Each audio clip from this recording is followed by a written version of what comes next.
Nós estamos assistindo uma deterioração fiscal do Brasil galopante, e esse último ajuste de gastos apresentado pelo governo já começou sem qualquer credibilidade. Isso vai gerar um desafio, especialmente para a autoridade monetária. Nós tivemos todos aqui uma grande confiança no trabalho, todos não diria, mas praticamente todos, uma grande confiança no trabalho feito pelo presidente Campos Neto e pela atual diretoria do Banco Central, que sofreu pressões terríveis, inclusive do presidente Lula, atribuindo até de uma maneira absolutamente reprovável, com um discurso populista, que o Banco Central estaria mantendo os juros elevados para prejudicar a economia do Brasil. A gente sabe que isso não é verdade. A gente sabe que esses juros elevados que ninguém deseja, que ninguém entende que são apropriados para o desenvolvimento econômico do país, constituem uma consequência de um cenário de deterioração fiscal. Eu, às vezes, até fico pensando se vale a pena me manifestar, porque está se formando no país um consenso tão pouco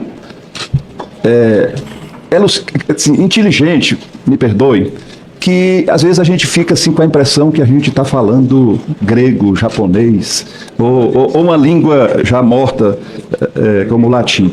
Senhor presidente, eu vou tentar aqui começar a partir da pergunta feita pela nossa querida senadora Zenaide. Será que o Banco Central não consegue ter um pouquinho mais de criatividade e encontrar uma forma diferente de combater a inflação que não a elevação da taxa de juros? Foi essa a pergunta que a senadora Zenaide fez. A quem faz bem a elevação da taxa de juros? Será o empreendedor brasileiro, o empresário que planta, o empresário que cria, o empresário que tem uma indústria? Será que a essas pessoas a taxa de juros elevada faz bem? Eu tenho certeza que não. Isso é uma resposta óbvia, porque quem produz precisa de capital para ser financiado, e quando se sobe a taxa de juro, óbvio que o capital vai ficar mais caro. Não há nenhum país civilizado no mundo que tenha a taxa de juro que o Brasil pratica. Isso é um crime. Isso é um crime.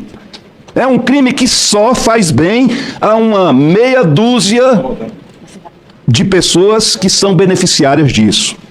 E aí, me perdoe, entra o Banco Central independente. Outra esquizofrenia de boa parte da elite política brasileira.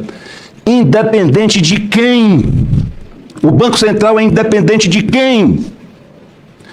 Olha, eu vou aqui com toda serenidade tentar defender uma tese de que o Banco Central é hoje o grande especulador, o grande sabotador da economia nacional.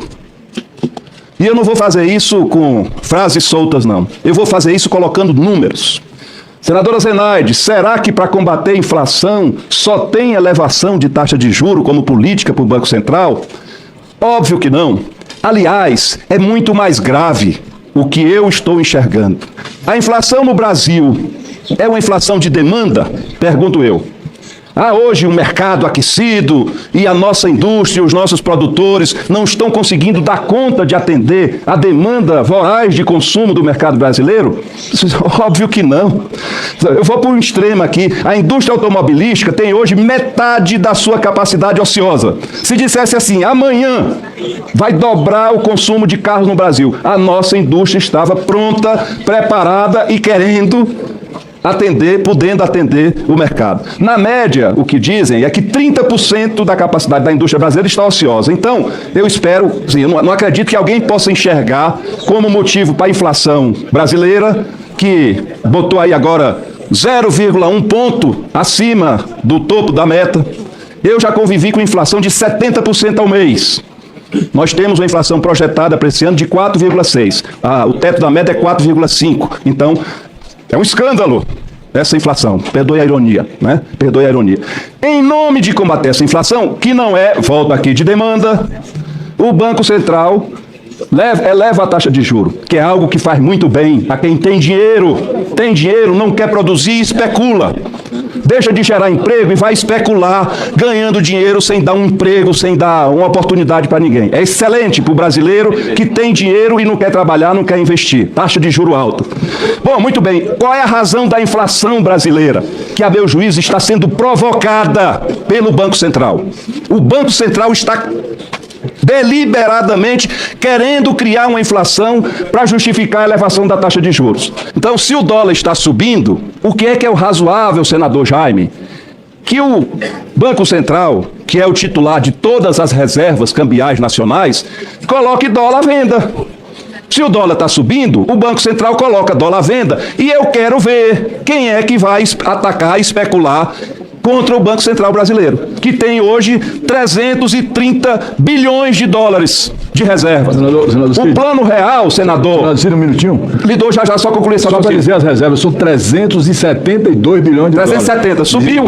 Eu estou contando aqui de 338, 336 em setembro.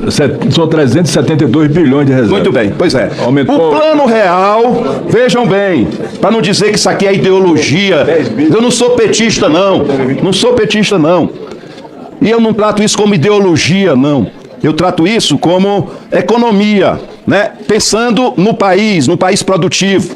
O plano real, senhor presidente, ele foi bancado, fazendo a relação artificial dólar real, o RV inicialmente, com 70 bilhões de dólares de reserva. Hoje nós temos, segundo o nosso senador Otto, 370 bilhões de dólares. Eu quero ver se o Banco Central tivesse disposto realmente a combater a inflação, sem essa coisa que mata o país, que é a elevação da taxa de juros, se ele colocasse agora, 50 bilhões de dólares à venda no mercado, eu quero saber se o dólar não iria para o preço que o doutor Newton acha que ele deveria ser. O doutor Newton acha que o dólar deve ser 4,50. Sabe quanto o Bolsonaro, o Banco Central no governo Bolsonaro, vendia de dólar por ano para impedir que o dólar subisse? O governo Bolsonaro vendeu 74 bilhões ao longo de 4 anos.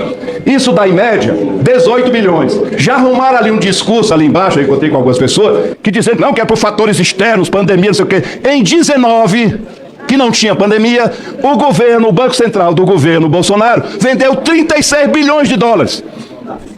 E isso foi razoável, necessário, para que não houvesse ataques especulativos. Sabe quanto o governo Lula vendeu em 2 anos? O Banco Central do governo Lula vendeu em 2 anos? 1,5 bilhão. Você está vendo a diferença? O Banco Central está aumentando as suas reservas. O dólar subindo e o Banco Central aumentando as suas reservas. Então, doutor Newton, o senhor vai cuidar da diretoria que trata de reservas cambiais. Por favor, não faça esse mal ao país, não. Não permita que esse pensamento, né, enfim, vou poupá-lo, né? Vou poupá-lo. Muito bem.